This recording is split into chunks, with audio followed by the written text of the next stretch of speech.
Hello everyone, hope so you all are doing good. Welcome to another video from Pearson Solution. This time it's of Excel 2021 project. Exp22 Excel Chapter 7 Cumulative Assessment Shipping. So this is the name of the project and we have to finish this project. Okay, so let's read the project description. It is saying you work for a company that sells cell phones accessories. Company has distribution center in 3 states. You want to analyze shipping data for 1 week in April. Okay, analyze data for 1 week in April. This is one task. You will perform other analysis and insert a map. You will finally prepare a partial loan amortization table for the new delivery van. So this is the brief summary of our project. We have to do highlighted things in this project. So start Excel, download and open the file name this one. So this is a file and Grader has automatically added the student's last name to the beginning of the file name. So step number second is week worksheet contain data for the week of August 5. Okay, in cell D7 we have to insert a date function to calculate the number of days between the date arrived and the date ordered. Okay, so we have to insert a date function in cell D7. This is cell D7 and press equal sign days. This is the days function. First of all, we have to insert the date arrived. Date arrived is in the cell C23.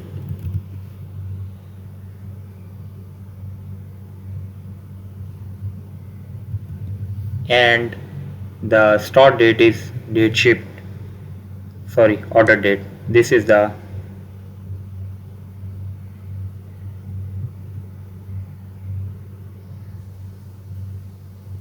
not C23,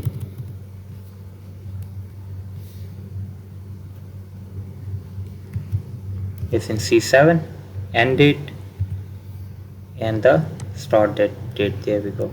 Just close the parenthesis and hit enter. So this is how to calculate the number of days. And then we have to copy the function to the range D8 to D35. You can copy it in several ways, like this is a one way. When your cursor turns to a black plus sign, just copy it down. There we go. This is the one way. And the other way is and I would say that this is the most formal way. Just copy this function and then select the range in which you have to copy this function. Go to the home tab, paste option, and this function group formula. Just click the formulas button and formula will be copied to the other cell. There we go. What next we have to do is in step number 3. You want to display the weekday for the arrival dates. Okay, weekday for the arrival dates. In cell E7, insert the weekday function to identify an integer representing the weekday of the date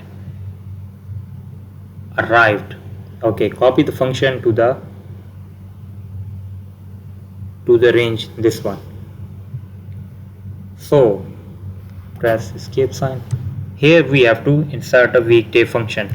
Just press the equal sign and weekday function. This is the weekday function.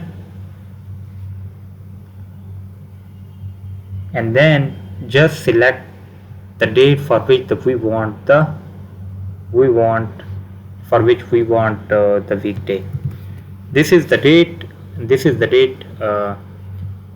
8th of September 2024. We don't know that what is the date on this, or what is the day, name of the date, like it's Friday, Wednesday, Saturday, whatever the date is. So this function will determine that day. Just press equal sign,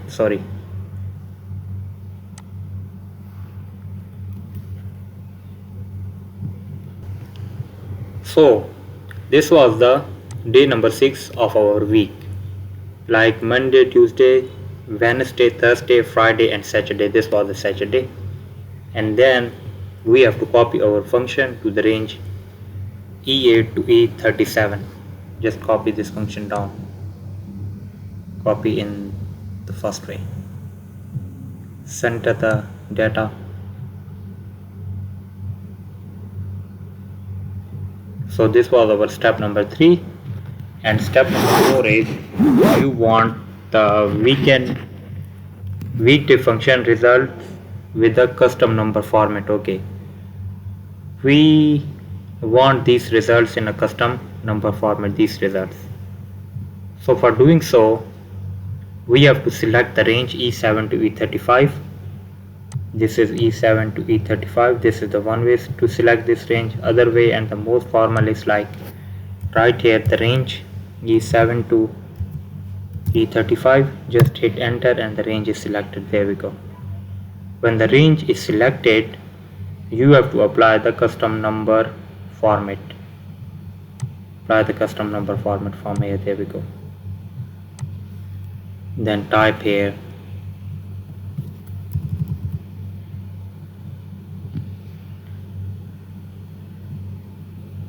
press OK. When you press OK, it will give you the name of the day on which the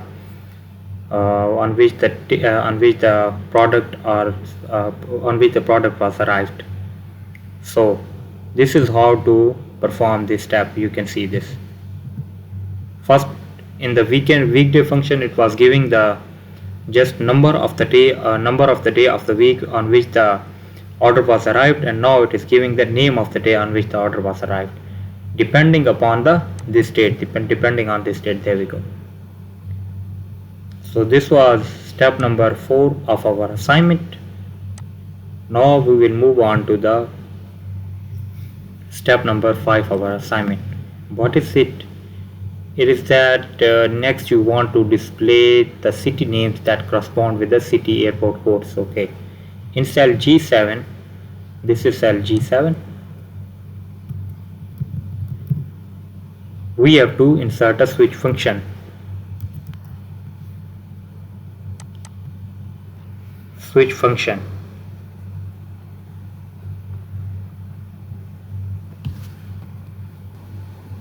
We have to insert a switch function that should give the name of these cities depending upon these codes. So first of all, our expression for this code is in cell G3 F7, and its value is in cell G3. We should make it, sorry, it's G2. Yes, it's G2.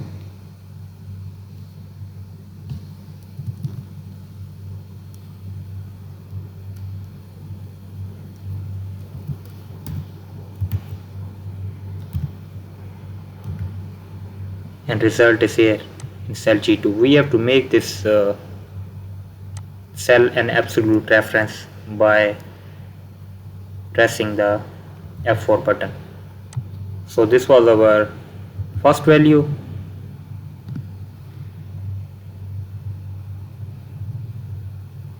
And then we have to look for the name of this, and the code for this is DFW.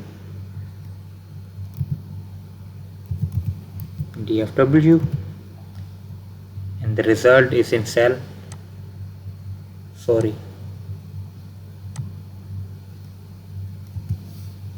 result is in cell G3. We have to make this absolute reference. And then the code for the Houston, city of Houston, code for the city of Houston is IAH.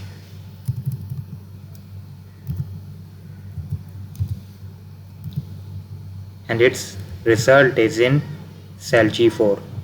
We have to make this cell an absolute reference again. and then click enter. There we go. So this was our switch function, and then we have to copy this function to the range G8 to G35. I have told you in the previous step that how to copy this function. Just follow the shortcut. There we go. So this is the code and this is the expression. You can see this. So this is the code and this is the expression. It is written here. It is taking the expression from here. So this is the magic of the switch function. So we will now finish our step. This was our step number 5, and now we will move on to the step number 7 of our assignment. And step number 7 is saying in cell I7, this is cell I7, we have to enter IFS function to identify the shipping cost based on the airport code and the applicable shipping rates in the range H2 to H4. These are the shipping rates and these are the codes. This is the airport codes and these are their rates. Enter the airport codes in the sequence. We have to enter these in the sequence AUS for Austin, for Dallas Fort and for the Houston. Use relative and mixed references correctly. Yes, we will do so. So just write the hit in the cell I7 and enter the function IFS. So this is the function IFS. First of all, we have to look for the cell F7. If F7 is equal to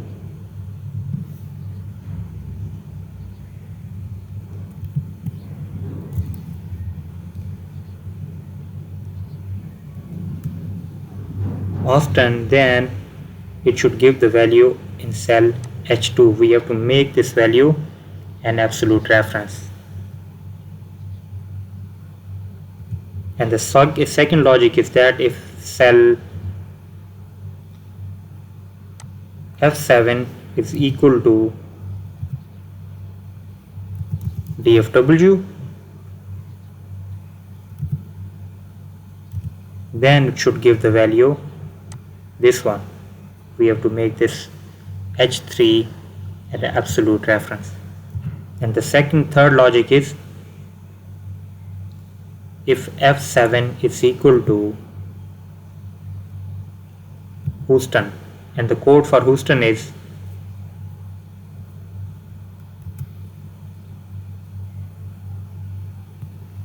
IH, then it should give the value of 30. There we go. We have to make this cell absolute reference again and then close the parenthesis. So this is our IFS function. If F7 is giving the code of Austin, then it should return the value of H2 24 and the shipping rate for the Austin is 24. If F7 is giving the code of DFW, that is the code for the Dallas Fort Worth, then it should give the shipping rate of 20 in cell H3. If F7 is equal to Houston, giving the code of Houston, then it should return the value of 30. There we go. Just hit enter IFSs. In IFS function we can enter the many logical expression, like we have entered 3 logical operations here. Just hit enter. There we go. So the code for so the shipping cost for the Austin is 24. So 24 is written here. Use relative and mixed references correctly. Yes, we have used them correctly. I have used them. Absolute, this is absolute and this is reference. This is relative, this is absolute reference. There we go. We have not to use any mixed reference. Copy the function to the range I8 to I35.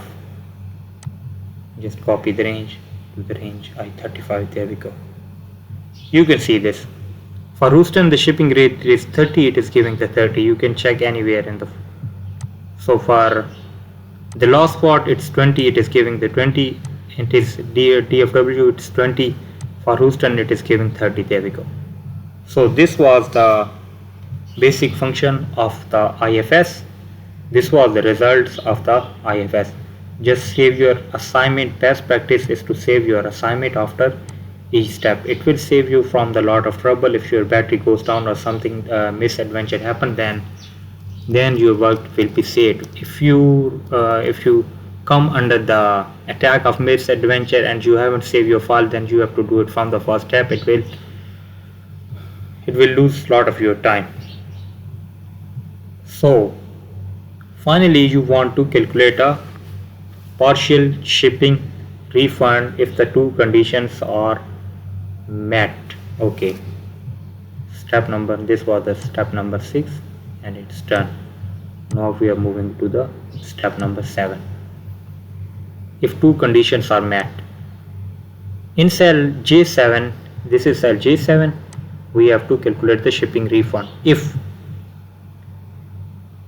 using a nested if function with a nested AND function to determine shipping refund, the AND function should ensure both conditions are met. So the first condition is day 3 total days is greater than the total days delivered, delivery code C3, there we go, and the order total is equal to or greater than the order total threshold in cell C2, there we go. So if these are the two conditions, if both conditions are met, refund is 50% of the shipping cost, otherwise the refund is 0. Use mixed reference as needed, copy the function to the range, this one. So in cell G7 we have to first of all put the if function and we have to nest it with AND function, there we go, and then we have to put the first logic is that total days are, if total days are greater than cell C3, this is cell C3, total delivery goes, so we have to make this cell absolute. That's what the instructor has instructed at the end of the step, that you should make these absolute and relative reference correctly to get the better results. Comma, this is the first condition, and the second condition is H7, this is order total. Order total should be greater than